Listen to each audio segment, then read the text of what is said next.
শুদ্ধ বলল, সবগুলো একসাথে কোথায় হারাস তোরা? কাজের সময় একটাকেও পাওয়া যায় না। স্বর্ণ বলল, সায়ন ভাইকে মেডিসিন দিতে গিয়েছিলাম। বড় মা রান্নাঘরে আছে বোধহয়, স্বর্ণ বলল। শুদ্ধ বলল, মাকে গিয়ে বল আমার খাবারটা উপরে পাঠিয়ে দিতে। স্বর্ণ বলল, ঠিক আছে ভাইয়া। এ কথা বলে শুদ্ধ পাশ কাটিয়ে রুমে চলে গেল। তাকে যেতে দেখে স্বর্ণ উড়নার আড়ালে থাকা ফোনটা শক্ত করে ধরে শ্বাস ছাড়ল। ভাগ্যিস ধরা পড়েনি, নয়তো শীতলের ফোনটার মতো ফোনটারও অকালে অক্কা পেত। সে আশেপাশে তাকিয়ে ফোন কানে ধরে পরে কথা বলবে বলে কল কেটে আগে ছুটল রান্নাঘরে। শুদ্ধ ভাইয়ের আদেশ মানে সঙ্গে সঙ্গে করা প্রয়োজন, নয়তো বাস কখন কোন দিক দিয়ে আসবে বলা বড় মুশকিল। বাড়ির গৃহিণীরা রান্নাঘরে বসে গল্পে গল্পে অনুষ্ঠানের জন্য আনা বাজার সাদাই গুছিয়ে রাখছেন। এখানে শীতল শখও আছে। শখ মায়ের হাতে হাতে কাজ গুছিয়ে দিলেও শীতল বসে বসে কিশমিশ চিবাচ্ছে। তার মন মেজাজ খুব খারাপ, এতটা খারাপ কেউ কিছু বললেই খেকে উঠছে, তর্ক করছে, ঝগড়াও হয়েছে দুজনের সঙ্গে। তারপর সকাল থেকে গাঢ় হয়ে রান্নাঘরে বসে আছে। এখান থেকে সরেনি, কারোর সঙ্গে কথাও বলেনি, কারণ কড়াভাবে আদেশ জারি করা হয়েছে তাকে যে স্মার্টফোন যেন তাকে কিনে দেয়া না হয়। যে দিবে আগে তার বিচার হবে, তারপর শীতলের। এই সিদ্ধান্তের পরপরই বিশেষ বিবেচনার মতো পরিবর্তনও করা হয়েছে। মেয়ে কলেজে পড়ে, বাইরে যাবে, কখন কি প্রয়োজন হয় বলা যায়, তাই বিশেষ বিবেচনায় তাকে বাটন ফোন কিনে দেওয়ার সিদ্ধান্ত নিয়েছে, শুধু বাইরে গেলে যোগাযোগের জন্য। এছাড়া জরুরি প্রয়োজনে হলে বাসায় কারো ফোন থেকে ফোন নিতে পারবে, সেটা কিছুক্ষণের জন্য, সময় নির্ধারণ করে। আর এই আদেশ জারি করেছে তার বাবা শাহাদত চৌধুরী। বাবার কথা শোনার পর থেকে তার মন মেজাজ ভালো নেই। রিকোয়েস্ট করেও লাভ হয়নি। ইস, সবে টিকটক করা শুরু করেছিল, দিন দিন একটু একটু করে লাইভ ও কমেন্টের সংখ্যা বাড়ছিল তার ফ্যান ফলোয়ার। আর এখনই ফোন হারাতে হলো? ও থুরি, তার ফোন তো হারায়নি, আছড়ে ভেঙে ফেলা হয়েছে। তাও আবার কে ভেঙেছে? এবারই শুদ্ধ পুরুষ। থুরি, এখানেও একটা ভুল হলো, শুদ্ধ পুরুষ নয়, তাকে বলা উচিত দূষিত পুরুষ। কারণ এই একমাত্র পুরুষ তার জীবনের স্বাধীনতা কেড়ে নেয়, মর্জির দাম দেয় না, উল্টে তার আদেশ জোরপূর্বক চাপিয়ে দেয়, কিছু বলাও যায় না, বললে চেলাকাঠের বাড়ি। প্রচলিত এক কথায় আছে না, ছোট মরিচের ঝাল বেশি। তাদের এই বাড়িতে প্রবাদে এক্কেবারে খাপে খাপ মিলে গেছে। নয়তো সায়ন তুখোর রাজনীতিবিদ, একজন নেতাও। বাইরে মারামারি কাটাকাটি করলেও বাড়িতে যেন শান্ত জল। কই কারোর সঙ্গে রুড বিহেভ তো করে না, রাগ দেখায় না, যখন তখন মারে না, ধমকায় না। অথচ মহামান্য শুদ্ধ পুরুষ রিসার্চার হয়েও সবার মাথা কিনে নিয়েছে। সে যা বলবে সেটাই সঠিক, সেটাই সমীচীন, বাকিরা সব ভুল। মারামারি, ধমকাধমকি কোনো কিছুই সে বাদ রাখে না। গতবার বাসায় এসে চটাক করে বলে বসলো, বাড়ির কোনো মেয়ে বউ হিজাব ছাড়া বের হতে পারবে না, পর্দা না করলেও মর্জিত পোশাকে চলতে হবে। যদি সে ভুলেও দেখে এক কথা হেরফের হয়েছে, তাহলে খবর আছে। ব্যাস, হয়ে গেল। এর পরদিন বড় মা সবার হাতে হিজাব ধরিয়ে দিল। এখন হিজাব ছাড়া বাইরে যায় না কেউ। গরমে চুলের গোড়ায় ঘাম জমে চুলে ভিজে যায়, তাও হিজাব ছাড়া বের হওয়ার জো নেই। এখানেই শেষ নয়, আরও অনেক নিষেধাজ্ঞা আছে তাদের সবার জন্য। আর এসবে সে বিরক্ত, মহা বিরক্ত। মাঝে মাঝে চিৎকার করে বলতে ইচ্ছা করছে, এসব যন্ত্র থেকে মুক্তি দেন শুদ্ধ ভাই, খুব প্রয়োজন। বিয়ে করে বউকে এসব প্যারা দেন, কিন্তু মায়ের ভয়ে বলা হয়ে ওঠে না। বললে চাপার দাঁত একটাও আস্ত রাখবে না, তা বলার অপেক্ষা রাখে না। হঠাৎ কাঁধে ঝাঁকুনি খেয়ে শীতল ভাবনার জগৎ থেকে বেরিয়ে এলো। খেয়াল করলো রান্নাঘরে শুধু বড় মা ছাড়া আর কেউ নেই। আচমকা বাকিরা কোথায় গেল জানতে চাইলে বড় মা জানালো, প্যান্ডেল করার জন্য একটা ছেলে মই নিয়ে উপরে উঠতে গিয়ে বেখেয়ালে মাটিতে পড়ে গেছে, তাকে দেখতে বাকিরা বাগানে ছুটেছে। একথা শুনে সেও যাওয়ার জন্য পা বাড়ালে সীতারা চৌধুরী তাকে ধরে থামিয়ে দিলেন। তারপর তার হাতে খাবারের ট্রে ধরিয়ে দিয়ে বললেন, খাবারটা শুদ্ধ রুমে দিয়াই তো মা, আমি গিয়ে দেখি ছেলেটার কি অবস্থা। একথা বলে সীতারা চৌধুরী অ্যান্টিসেপটিক ক্রিমটা হাতে নিয়ে নিজেও দ্রুত পায়ে রান্নাঘর ছাড়লেন। শীতল বিরক্ত হয়ে রাগে গজগজ করতে করতে গেল খাবার পৌঁছে দিতে। গতদিন যার মার খেলো তাকে এখন খাবার দিতে যেতে হচ্ছে, এটাই হচ্ছে তার নিয়তি। সে শুদ্ধের রুমে নক করে সায়নের রুমে উঁকি মারতে ভুলল না। সায়ন বেঘরে ঘুমাচ্ছে, কড়া মেডিসিনের প্রভাবে দুদিন ধরে পড়ে পড়ে ঘুমাচ্ছে। সায়নের ফোন কাছে নেই বলে বিধায় ঘুমাতে পারছে, নয়তো মিনিটে মিনিটে ফোন এসে কান ঝালাফালা করে দেয়। সেদিন সায়নের ব্যান্ডেজ দেখে শাহাদত চৌধুরী ভেবেছিলেন অল্প স্বল্প আঘাত, কিন্তু আদৌ তা নয়, পরের দিন ডাক্তার যখন ক্ষতস্থান ড্রেসিং করতে তার ব্যান্ডেজ চেক করায় তখন সেটা দেখে আঁতকে ওঠে অনেকেই। সীতারা চৌধুরী ডুকরে কেঁদে ওঠে। এসব ছাড়ার জন্য আবার বোঝায়। মায়ের কান্না দেখে সায়ন নিশ্চুপ থাকে, তবে আনমনে খুঁজতে থাকে তার রাগী বাবাকে। অথচ যাকে খুঁজে দুদিন পেরিয়ে গেলেও উনি আসে না, জিজ্ঞাসা করেও না তার শরীরে হালচাল, আর না ছেলের কথা কারো কাছে জানতে চায়। কেউ বলতে গেলেও হাতের ইশারায় থামিয়ে দিয়েছেন। এমন না ছেলেকে তিনি মহৎ কাজ করতে গিয়ে আহত হয়ে ফিরে এসেছে, সে রাজনীতি করে, মস্ত বড় রাজনীতিবিদ। সে থাকুক তার মতো। একথা বলে সারাফাত চৌধুরী একবারও এদিকে পা মারায়নি। তবে শুদ্ধর থেকে সায়ন ভাই যে শতগুণে ভালো একথা কেউ বোঝে না।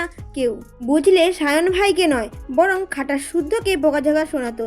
হঠাৎ দরজা খোলার শব্দ পেয়ে শীতল ঘাড় ঘুরিয়ে তাকিয়ে দেখে শুদ্ধ ভুজোড়া কুচকিয়ে তাকিয়ে আছে। সদ্য শাওয়ার নিয়েছে, পরনে আকাশি টি শার্ট ও কালো ট্রাউজার। সে সায়নের রুমের দরজা থেকে সরে এসে শুদ্ধর মুখোমুখি দাঁড়ালো। তারপর অন্যদিকে তাকিয়ে বলল, খাবার, বড় মা খাবার পাঠিয়েছেন। থমথমে হয়ে আছে শীতলের মুখ। বিরক্তও বটে, এই লোককে সহ্য করা যায় না। চাচাতো ভাই হয়েছে তো তাতে কি? তার অতিরিক্ত শাসনের জন্য সে তার চক্ষুশূল। তার মুখভঙ্গি পড়েও শুদ্ধ খিটখিটে মেজাজে বলল, কোনো অসহায় মানুষকেও তো এইভাবে কেউ খাবার দেয় না। মিনিমাম মেনাসটুকুও কি গিলে খেয়েছিস? এই কথা বলে শীতলের বাড়িয়ে দেওয়া ট্রেটা শুদ্ধ হাতে ধরল না, দরজা থেকে সরে দাঁড়ালো। শীতল মনে মনে তাকে গালি দিতে দিতে রুমে গিয়ে সেন্টার টেবিলে আস্তে করে ট্রেটা রাখলো। ট্রেটা রাখতে গিয়ে চোখ গেল তার ভাঙাচোরা ফোনের দিকে। ফোনটার দিকে হাত বাড়াতে গেলে শুদ্ধ বাহু ধরে বিছানার দিকে এক ধাক্কা মেরে বসিয়ে দিল। শীতল তিরিক্ষি মেজে কিছু বলার আগে শুদ্ধ চোয়াল শক্ত করে বলল, শুনলাম আমাকে নাকি গালাগাল দিয়েছিস তুই, অভিযোগ করেছিস আমি তোকে শুধু শুধু মারি। চাচাতো বোন বলে তোর ভালো সহ্য করতে পারি না আমি। শীতল বলল, হ্যাঁ বলেছি, এখনও বলছি, তুমি আমাকে শুধু শুধু মারো। ছোট বোন প্রেম করলে অন্য ভাইরা বুঝিয়ে বলে, আর তুমি আমাকে বোঝানো তো দূর, ডাকাতের মতো চেলাকার দিয়ে মেরেছ। শুদ্ধ বলল, এত অভিযোগ? শীতল বলল, কেন করব না অভিযোগ? এত জোরে কেউ মারে? শুদ্ধ বলল, বেশ করেছি, আর করবি টিকটক? শীতল বলল, করবো তো, আবার করব। শুদ্ধ বলল, মুখে মুখে তর্ক করছিস, মারের ব্যথা কমে গেছে তাই না? আরেক ঘা খাবি? শীতল রাগে গজগজ করতে করতে অন্যদিকে তাকিয়ে রইল। অভিমানে তার মন মেজাজ তিরিক্ষি হয়ে উঠেছে। আর কিছুক্ষণ থাকলে উল্টোপাল্টা বলে বসতে পারে, তাই সে যাওয়ার জন্য পা বাড়াতেই শুদ্ধ তার পথ আটকে দাঁড়ালো। তারপর নিজেকে সামলে জোরে জোরে শ্বাস ছেড়ে ল্যাপটপটা এগিয়ে তাকে হিসিয়ে শুদ্ধ বলল, কমেন্ট বক্স দেখ। শীতল ল্যাপটপ কোলে নিয়ে দুপা তুলে বিছানা এক কোণে বসলো। শুদ্ধ কথা না বাড়িয়ে খেতে বসলো। কিছু খেয়ে মেডিসিন খাওয়া জরুরি তার। শীতল গায়ে হাত দিয়ে কমেন্ট বক্স চেক করতে করতে হাসছে।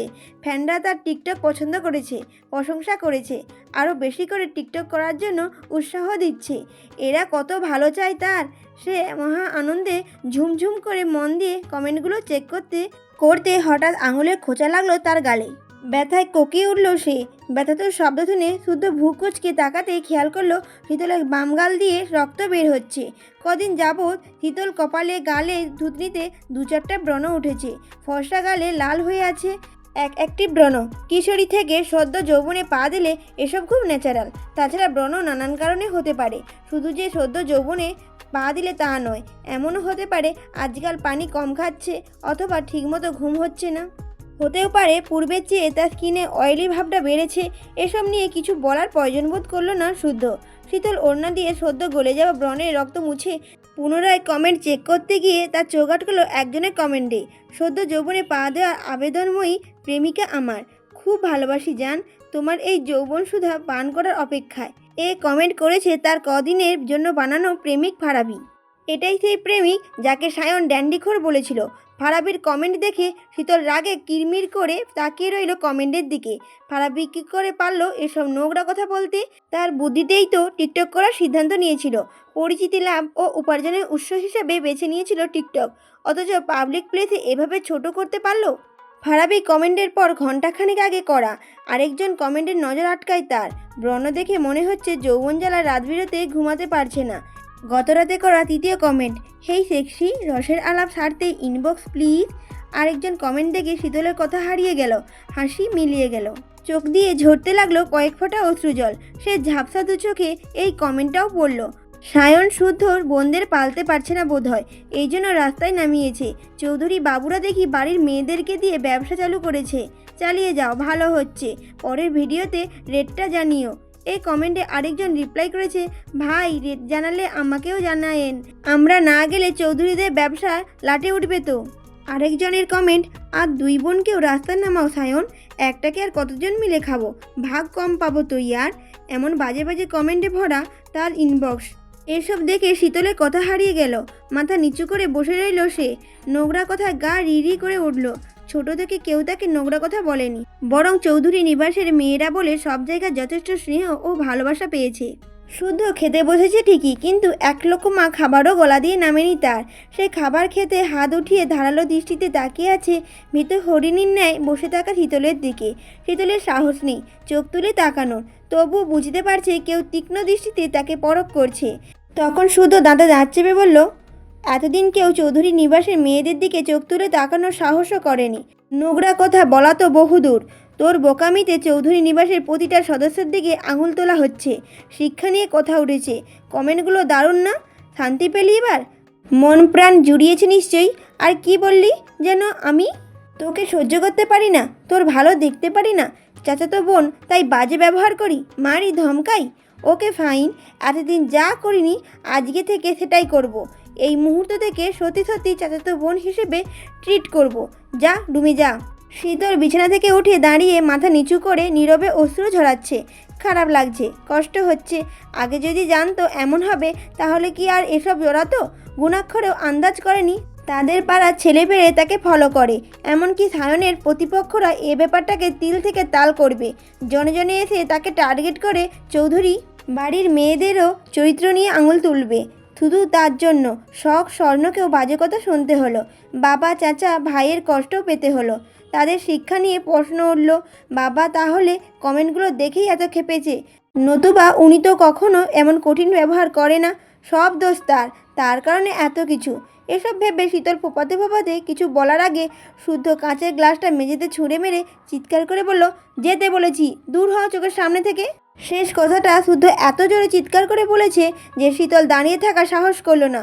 ধমক খেয়ে চমকে উঠেছে। ভয়ে বুক ধড়ফড় করলেও দ্রুত বেরিয়ে তার রুমে গিয়ে দরজা আটকে কাঁদতে লাগলো। আজকে একটু বেশি সাহস দেখিয়ে ফেলেছে। মুখে মুখে তর্কও করেছে। কাঁদতে কাঁদতে এক পর্যায়ে চোখ মুখ ফুলে লালবর্ণ ধারণ করলো তার। তাকে মারার পেছনে এত বড় ঘটনা লুকিয়ে আছে সেও জানতো না। সব জেনে শুনে এখন নিজের কাছেই খারাপ লাগছে, গিল্টি ফিল হচ্ছে। বাবা চাচাদের এতদিনে অর্জিত সম্মানে আঙুল উঠায় নিজেকে বিবেকহীন মনে হচ্ছে। সকালে বাবার করা রুট ব্যবহারে মানে বুঝতে পারছে সে, তার মানে নোংরা কমেন্টগুলো বাবাও দেখেছে, তাকেও খারাপ ভেবেছে। এখন বাবার সামনে দাঁড়াবে কীভাবে? কি জবাব দেবে? তাছাড়া চোখের ওই কমেন্টটা ভাসছে, সায়ন শুদ্ধ বোনদের পালতে পারছে না বোধহয়, এই জন্য রাস্তায় নামিয়েছে। চৌধুরী বাবুরা দেখি বাড়ির মেয়েদেরকে দিয়ে ব্যবসা চালু করেছে। চালিয়ে যাও, ভালো হচ্ছে। পরের ভিডিওতে রেটটা জানিও। ছি, এসব বলার কথা নাকি শোনার কথা? এসব ভাবতে ভাবতে তার কান্নার বেগ বাড়ল। সময় কাটলো, বেলা গড়িয়ে দুপুর হলো, তবুও নিচে নামলো না সে। রুমের দরজা বন্ধ করে কাঁদতে কাঁদতে সময় পার করলো। দুপুরে খেতে ডাকলে জানালো খাওয়ার নিয়ে নিজেই খেয়ে নেবে। এরপর দুপুর গড়িয়ে বিকেলের নাস্তাতেও শীতল অনুপস্থিত। মা, বড় মা, বোনরা ডাকতে গেলে পেটে ব্যথার কথা জানিয়ে রুমবন্দি থাকলো। মেয়েটা বড় হয়েছে, পেট ব্যথার গোপনীয় অনেক কারণ থাকতে পারে, বলা বাহুল্য। পিরিয়ডের প্রথম দিন শীতলের অবস্থা খারাপ হয়ে যায়। পেটের ব্যথায় উঠে দাঁড়াতে পারে না, হাঁটতে পারে না, বিছানার সঙ্গে নেতিয়ে পড়ে। তাই বাড়ির গিন্নিরাও ধরে নিলেন পিরিয়ড জনিত ব্যাপার। বাড়ি ভর্তি মেহমান, কেউ কথা না বাড়িয়ে মনে করে ওষুধ খাওয়ার তাগিদা দিয়ে প্রস্থান করেন। একটু পরে সিরাত হট ব্যাগে গরম পানি ভরে নিয়ে গেল। শীতল সেটা পাশে রেখে নিশ্চুপ হয়ে বসে রইল। সন্ধ্যা পেরিয়ে রাতের আঁধার ঘনিয়ে এসেছে। রাতের খাবারের জন্য চৌধুরীরা ছেলে মেয়ে নিয়ে একসঙ্গে খেতে বসেছেন। বাড়িতে মেহমানের সংখ্যা বেড়েছে, যে যার মতো নিয়ে খেয়ে নিচ্ছে। ড্রয়িং রুম ভর্তি মেহমান। বাগানে রয়েছে অনেকজন, যাদের বাসা কাছে তারা খেয়ে চলে গেছে, যাচ্ছে, আবার আগামীকাল আসবে সকালে। সারাফাত চৌধুরীর কথায় বাড়ির প্রতিটি সদস্যকে একসঙ্গে খেতে হবে, তাই বসেছে ও সকলে। তবে সায়ন আর শীতলের চেয়ার ফাঁকা দেখে সারাফাত চৌধুরী শীতলের কথা জিজ্ঞাসা করলেন। সিমিত জানালো শীতল আগে ভাগে খেয়ে শুয়ে পড়েছে। এই কথা শুনে উনি কিছু বললেন না, কারণ শীতলের পছন্দের খাবার রান্না হলে রান্নার শেষ হওয়ার সঙ্গে সঙ্গেই সে সবার আগে খেতে বসে যায়। অনেক সময় দেখা যায় পেট পুড়ে খেয়ে আবার সবার সঙ্গে খেতে বসে। এই মেয়েটা ছোট থেকেই এমন চঞ্চল চড়ুই পাখির মতো, আর এবারই সকলে তাকে এভাবে দেখে সবাই অভ্যস্ত। তবে শখ আর স্বর্ণ শীতলের এমন আচরণ সহজভাবে নিতে পারল না। তারা দুজন খেয়ে এক প্লেটে খাবার নিয়ে শীতলের রুমের দরজা নক করলো। যতক্ষণ না দরজা খুললো তারা নাছোড়বান্দা হয়ে দাঁড়িয়ে রইল। অগত্যা শীতল দরজা খুলে মাথা নিচু করে বসে রইল। শখ হাতের প্লেট রেখে দরজা আটকে শীতলের ফোলা মুখটা তুলে ব্যস্ত হয়ে বলল,